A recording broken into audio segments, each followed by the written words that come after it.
부족한 영양소 칼슘 채우기입니다. 회원님들, 노년기의 칼슘은 왜 중요할까요? 노년기에는 노화로 인하여 연골 조직의 퇴화와 체온 유지 능력이 감소되며 체중과 신장의 감소와 수분 감소, 뼛속의 칼슘분이 점점 빠져나가 뼈의 질량과 골밀도가 감소되는 현상이 발생하는데요. 나이에 따른 뼈의 감소를 알 수 있는 그래프입니다. 우리 몸의 뼈는 청소년기를 거쳐 초기 성년기까지 일생 중에서 뼈가 가장 튼튼해지면서 최대 골량을 이루게 됩니다. 최대 골량에 이른 후에는 연령이 많아짐에 따라 뼈의 양은 점차 줄어들게 되는데요. 여성의 경우 폐경에 의한 여성 호르몬 감소는 급격한 뼈의 감소를 초래하게 됩니다. 따라서 폐경이 되면 5에서 10년 내에 급격하게 뼈가 약해지게 됩니다. 남성은 여성과 달리 명백한 폐경이 없기 때문에 골다공증의 발생이 훨씬 적습니다. 하지만 나이가 많아짐에 따라 장에서 칼슘의 섭취가 작아지고 뼈 생성도 감소하기 때문에 골다공증이 발생되는데요. 인체의 구성과 성장에 필요한 영양소 칼슘은 뼈와 치아를 구성하는 필수 미네랄 중 하나로 체내 칼슘의 대부분은 주로 뼈에 존재하며 그 외 체내 여러 조직에서 신경의 자극 전달, 근육이나 혈관의 수축 및 이완 조절 등의 대사 과정에 관여합니다. 그러므로 노년기의 칼슘 섭취는 꼭 필요합니다. 그렇다면 칼슘 부족의 원인은 무엇일까요? 노화에 의한 칼슘 손실 이외에도 생활 습관으로 인해 칼슘이 손실되는데요. 다음으로 칼슘 손실의 원인에 대해 알아볼까요? 첫 번째로 과도한 카페인 섭취입니다. 커피에 들어있는 카페인은 이뇨작용을 일으켜 신장에서 수분과 칼슘 배출을 촉진시키기 때문에 커피로 인한 칼슘 손실을 막기 위해서는 식사 후 최소 30분이 지난 후에 드시는 것이 좋으며 믹스 커피보다는 디카페인 커피로 대체하는 것도 좋은 방법입니다. 두 번째로 흡연과 음주입니다. 흡연과 음주는 뼈의 생성을 억제하고 소장에서 칼슘의 흡수를 방해하기 때문에 만병의 근원인 흡연과 음주는 피해주시는 게 좋습니다. 세 번째로 햇빛의 부족입니다. 햇빛을 통해 피부에서 생성되는 비타민 D는 골격 형성에 필요한 칼슘 흡수를 도와주는데요. 하루 30분 정도 밖에서 햇빛을 쬐어주시는 것이 칼슘의 손실을 막을 수 있습니다. 네 번째로 운동 부족입니다. 운동을 하지 않으면 몸에서 칼슘이 필요 없다고 느끼게 되어 칼슘 흡수를 안 하게 되는데요. 그러므로 규칙적인 운동으로 뼈의 골밀도를 증가시켜 칼슘 손실을 예방해주는 것이 좋습니다. 마지막으로 스트레스입니다. 스트레스로 인한 속쓰림이 오면 위장약을 복용하게 되는데요. 이 위장약은 위산분비를 억제하여 우리 몸에서 칼슘 흡수가 안 되게 해주기 때문에 스트레스 또한 칼슘 손실의 원인이 될 수 있습니다. 지금까지 칼슘 부족의 원인을 살펴봤는데요. 정리해보면 과도한 카페인 섭취, 흡연과 음주, 햇빛의 부족, 운동 부족, 스트레스가 있었습니다. 이렇게 칼슘이 부족했을 시 어떠한 위험성이 있는지 알아보겠습니다. 칼슘 섭취량이 가장 낮은 연령은 누구일까요? 신체 성장으로 필요량이 늘어나는 청소년기와 음식 섭취량이 줄어드는 노년기에 칼슘 섭취량이 가장 낮았습니다. 이렇게 칼슘 섭취가 부족하게 되면 무려 147가지의 질병이 발생한다고 하는데요. 칼슘 결핍 시 발생하는 질병에는 어떤 것들이 있을까요? 첫 번째로 골다공증이 발생합니다. 골다공증은 뼈에 구멍이 많은 증상을 말하는데요.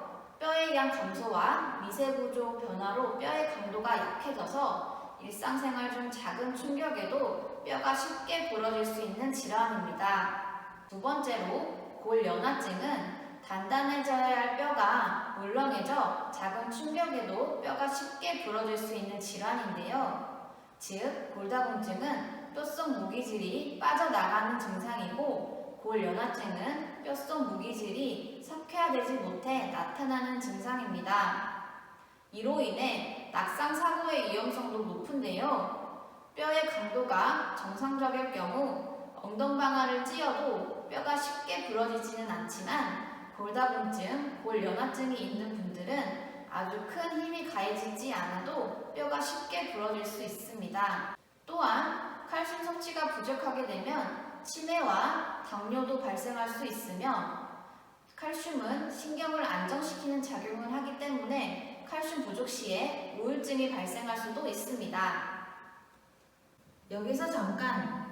회원님들은 자신이 칼슘 결핍 상태인지 아닌지 궁금하지 않으신가요? 칼슘 결핍 자가진단 체크리스트를 통해 확인해 보겠습니다. 첫 번째, 근육에 쥐가 나고 눈꺼풀이나 손발에 떨림이 있다. 두 번째, 머리카락과 손발톱 끝부분이 갈라진다. 세 번째, 잇몸에서 피가 난다. 네 번째, 이유 없이 짜증이 나고 예민하다. 다섯 번째, 자꾸 식욕이 생기고 많이 먹지 않아도 살이 찐다. 혹시 몇 가지나 해당되시나요? 없어요. 없으세요? 네. 그러면 몇 개나 해당하면 칼슘 부족을 의심할 수 있을까요? 2개 정도. 2개나 3개. 이 중에서 한 가지만 해당돼도 칼슘 부족 상태인데요. 칼슘 섭취 자체가 안 되는 경우도 있지만 애써 섭취한 칼슘이 빠져나가기도 합니다. 왜 그럴까요? 당분을 섭취하면 당분과 함께 칼슘이 빠져나간다는 소리는 들었어요. 맞습니다. 첫 번째, 과도한 카페인 섭취와 햇빛 부족입니다. 비타민 D는 칼슘의 통로를 만들어주는데요. 햇빛을 안 쬐면 칼슘이 못 들어가기 때문에 칼슘 부족이 됩니다. 그 다음, 흡연과 꼭꼭 씹지 않는 습관도 칼슘을 빠져나가게 하는데요. 급하게 식사를 할 경우에 침 분비가 안 되고 위산이 있어야 칼슘이 흡수가 되는데 위산도 안 나오게 되어 칼슘 부족이 됩니다. 이런 식으로 칼슘이 흡수되지 않는 생활 습관들이 칼슘 부족 증상을 초래하게 됩니다. 하지만 회원님들 너무 걱정하지 마세요. 바로 칼슘 결핍 예방법에 대해 알아보겠습니다. 노년기 1일 칼슘 권장 섭취량은 남자 700mg, 여자 800mg을 권장하고 있습니다. 칼슘은 체내에서 만들어지지 않기 때문에 음식으로 섭취를 해주어야 하는데요. 먼저 칼슘이 풍부한 식품을 소개해드리겠습니다. 칼슘이 풍부한 1순위 식품으로는 뱅어포, 미역, 두부, 멸치 순으로 칼슘량이 높으며 2순위 식품에는 오렌지 주스, 아몬드, 깻잎, 우유가 3순위 식품에는 케일, 무화과, 해바라기 씨, 두유, 땅콩, 브로콜리 순으로 낮았습니다. 칼슘이 풍부한 식품 첫 번째로 뱅어포에는 100g당 982mg의 칼슘을 함유하고 있어 멸치와 우유보다도 많은 양의 칼슘이 함유되어 있습니다.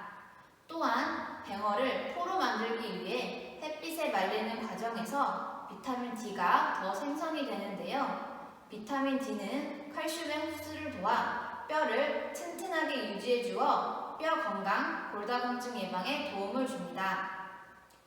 뱅어포는 갖은 양념을 첨가하여 조리하면 오히려 염분 섭취를 높일 수 있기 때문에 후라이팬에 들기름 또는 참기름만 첨가하여 뱅어포 고유의 맛을 느끼는 것이 좋습니다. 두 번째로 바다의 채소라 불리는 미역에는 100g당 959mg의 칼슘을 함유하고 있으며 식이섬유도 풍부하여 뼈를 튼튼하게 해주고 장 운동을 활발하게 촉진시켜주기 때문에 변비 예방에 도움을 줍니다. 미역은 오이와 궁합이 좋은데요. 특히 여름철 미역과 오이를 같이 드시면 갈증을 해소하고 몸의 열을 떨어뜨려 줍니다. 그러나 파와 함께 드시면 파의 유황과 인성분이 미역의 칼슘 흡수를 방해하기 때문에 피해 주시는 게 좋습니다. 세 세 번째로 두부는 한 모당 725mg의 칼슘은 물론 칼슘 흡수를 촉진하는 이소플라본, 반드시 식품으로 섭취해야 하는 류신이 풍부합니다. 류신은 뼈 성장에 직접 관여해 뼈를 강화하고 칼슘 흡수를 촉진하여 골밀도 형성에 도움을 줍니다. 두부는 시금치와 궁합이 좋지 않은데요. 두부의 칼슘과 시금치의 옥살산이 만나 결석 생성 위험이 있기 때문에 피해주시는 것이 좋습니다. 네 번째로 멸치인데요. 100g당 700mg의 칼슘을 함유하고 있는 멸치는 다른 생선에 비해 10배가 넘는 칼슘이 포함되어 있기 때문에 뼈의 강도를 높여줌으로써 골다공증을 예방하고 성장기 발육과 두뇌 활동에도 많은 도움을 줍니다. 멸치에는 칼슘이 다량 포함되어 있지만 땅콩과 아몬드로 버무린 멸치는 땅콩의 수산과 아몬드의 피틴산이 멸치의 칼슘 흡수를 방해합니다. 반면에 꽈리고추를 넣은 멸치볶음은 고추에 있는 비타민C가 칼슘의 흡수를 도와주기 때문에 꽈리고추를 활용하여 멸치를 섭취하시는 게 좋습니다. 다섯 번째로 견과류입니다. 견과류도 칼슘이 많은 식품 중에 하나로 아몬드는 100g당 230mg, 해바라기씨는 120mg, 땅콩은 70mg의 칼슘을 함유하고 있습니다. 또한 불포화 지방산이 풍부하여 혈중 콜레스테롤 수치를 낮추고 동맥경화 예방에 도움을 줍니다. 견과류는 상온에 방치할 경우에는 아플라톡신이라는 독성 물질이 생길 수 있어서 구입 후 바로 냉장고에 보관해 먹을 만큼만 꺼내서 드시는 것이 좋습니다. 여섯 번째로 깻잎은 시금치보다 2배 많은 철분과 깻잎 100g당 211mg의 칼슘을 함유하고 있어서 뼈와 치아 형성에 도움을 주며 신경과 근육의 기능을 유지해주고 빈혈 예방에 도움을 줍니다. 깻잎은 고기 중에 특히 소고기와 궁합이 좋은데요. 소고기는 단백질이 풍부하지만 칼슘과 비타민은 부족하기 때문에 깻잎과 함께 드시면 좋습니다. 일곱 번째로 우유는 200ml 한 컵에는 200mg의 칼슘이 함유하고 있어 골다공증 위험이 높은 노인은 하루 우유 2컵씩 꾸준히 마시는 것이 좋습니다. 또한 콜라겐과 비타민 B2가 풍부하게 함유되어 있어서 골격 건강과 성장에 좋습니다. 하지만 우유를 못 먹는 유당불내증이 있으신 분들은 치즈나 요구르트, 두유의 유제품을 섭취하거나 소화가 잘 되는 락토프리 우유를 선택하여 섭취하는 것이 좋습니다. 여덟 번째로 케일은 100g당 150mg의 칼슘을 함유하고 있는데요. 칼슘뿐만 아니라 베타카로틴, 비타민 A, 비타민 C 영양분도 풍부하여 콜레스테롤을 감소시키고 혈압을 조절해줍니다. 케일은 익혀서 섭취하는 것보다 생으로 섭취하는 것이 가장 좋습니다. 아홉 번째로 무화과입니다. 무화과 2분의 1컵에는 121mg의 칼슘을 함유하고 있는데요. 섬유질과 칼륨도 풍부하여 위장을 튼튼하게 해주고 뼈의 밀도 양성과 뼈 손상을 감소시켜줍니다. 무화과의 풍부한 피신 성분은 열에 약하기 때문에 무화과 그대로 갈아 드시는 것이 좋은데요. 영양이 풍부한 껍질까지 활용할 수 있어 좋은 섭취 방법입니다. 또한 고구마와 함께 갈아서 섭취하면 고구마의 풍부한 비타민 E와 무화과의 카테킨 성분이 만나 대장암 예방에 도움을 줍니다. 다음으로 우리가 잘못 알고 있는 칼슘 섭취 방법에 대해 알아보겠습니다. 영상을 함께 보시겠습니다. 뜨끈한 사골 국물 보양식으로 많이들 즐겨 드시죠. 오래 끓이면 좋다고들 하던데 아니었습니다. 너무 오래 우려내면 몸에 안 좋은 성분이 나온다고 하거든요. 신동규 기자가 알아봤습니다. 겨울철 보양식 사골국입니다. 오랜 시간 고안해야 하는 탓에 집에서 끓여 먹기도 만만치는 않습니다. 아무래도 방법도 잘 모르겠고요. 또 해봤는데 사실상 잘 안 되더라고요. 맛도 잘 안 나고. 뼈 단면에 붉은색 얼룩이 선명하고 연골이 많이 남아있을수록 좋은 재료로 꼽힙니다. 사골국 끓일 때 다리뼈만 넣을 게 아니라 잡뼈를 섞어 넣으면 국물을 더 쉽게 우릴 수 있습니다. 준비한 사골은 찬물에 12시간 담가 핏물을 뺀 뒤 끓는 물에 15분 정도 삶아 불순물을 제거해줍니다. 고안할 때는 18시간 이상 끓이면 오히려 좋지 않다는 지적입니다. 사골은 너무 여러 번 우려낼 경우 그 좋은 영양소는 감소하고 인 성분의 용출이 높아져 그 좋은 영양소의 흡수를 저해합니다. 사골국에는 콜라겐과 콘드로이친 황산이 포함돼 있어 피부 탄력에도 도움이 됩니다. MBN 뉴스 신웅입니다. 뼈 건강에 좋다고 알려진 사골국은 오랜 시간 우려낼 경우 인성분이 추출되어 칼슘 흡수를 오히려 방해하기 때문에 1회 6시간 기준 3번까지만 끓여 드셔야 합니다. 식초를 넣어 사골국을 끓이면 식초에 들어있는 유기산이 사골에 들어있는 칼슘을 더 우려나게 하여 칼슘 함량이 2배나 높아지게 됩니다. 이 밖에 칼슘을 보충하는 방법으로 한 가지 더 소개해 드리겠습니다. 칼슘은 음식으로 섭취하는 것이 가장 효과적이지만 음식으로만 칼슘을 보충하기 쉽지 않기 때문에 부족한 칼슘은 칼슘 보조제를 섭취하여 보충하는 것도 좋은데요. 하지만 꼭 필요한 경우에 의사와 약사의 처방을 받아 정확한 양과 횟수에 따라 섭취하는 것이 좋습니다. 마지막으로 칼슘을 보충하는 것이 아니라 체내 칼슘 흡수율을 높이는 방법으로는 운동이 있습니다. 운동은 칼슘 흡수 능력을 높일 뿐 아니라 골질량을 유지하는 데 도움이 됩니다. 빠르게 걷기, 조깅, 계단 오르기, 등산 등은 뼈에 자극을 주어 골밀도를 높여줍니다. 다음으로 의자를 활용하여 집에서 할 수 있는 간단한 근력 강화 운동법을 소개해드리겠습니다. 지금부터 의자를 활용하여 집에서 쉽게 따라하실 수 있는 간단한 운동법을 소개해드리겠습니다. 저와 함께 운동을 같이 해주실 강수계 조리사님과 이희재 시사원님을 소개해드리겠습니다. 안녕하세요. 첫 번째 운동은 근력 강화 운동입니다. 의자를 활용한 운동인데요. 먼저 의자에 허리를 쭉 펴고 앉아줍니다. 그 다음 한쪽 다리를 30cm 든 상태로 5초간 유지해줍니다. 하나, 둘, 셋, 넷, 다섯. 반대쪽 다리도 똑같이 다리를 30cm 든 상태로 5초간 유지해주세요. 하나, 둘, 셋, 넷, 다섯. 이렇게 10회씩 반복해주시면 근력 강화에 도움이 됩니다. 두 번째 운동으로는 의자 앞쪽으로 허리를 쭉 펴고 걸터 앉아주세요. 다리는 골반 넓이로 편하게 벌려주세요. 양팔은 앞으로 뻗어주세요. 일어나실 거니까 하체 힘을 주셔야 합니다. 발바닥으로 바닥을 누르면서 천천히 일어나 주세요. 그리고 엉덩이를 뒤로 쭉 빼면서 천천히 앉아주세요. 다시 천천히 일어나 주세요. 그리고 다시 천천히 앉아주세요. 다시.